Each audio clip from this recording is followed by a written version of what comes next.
যদি পৃথিবীর লক্ষ কোটি হিন্দু এখন আপনাকে 2-1 মিনিটের জন্য শুনতে পায়, তাহলে আপনি তাদের উদ্দেশ্যে কি বলবেন? প্রথমত, যুক্তি দিয়ে বিচার করতে শিখুন।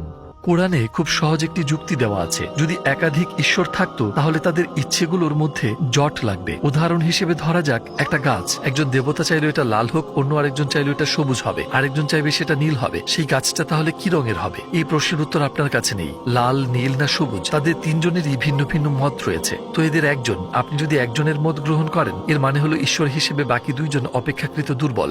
এটা খুবই সহজ ব্যাপার যে একাধিক ঈশ্বর থাকলে সেখানে কোনো একজন অবশ্যই প্রধান হবেন। এটা বলতে পারেন না যে সে প্রথম হয়েছে বা এই ব্যক্তিও প্রথম হয়েছে।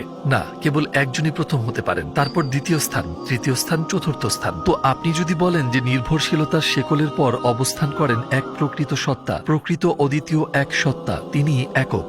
কেবল একজন প্রকৃত সত্তা থাকতে পারেন। যদি একাধিক প্রকৃত সত্তা থেকে থাকে তাহলে তারা নিজেরাই অনিশ্চিত হয়ে পড়বে।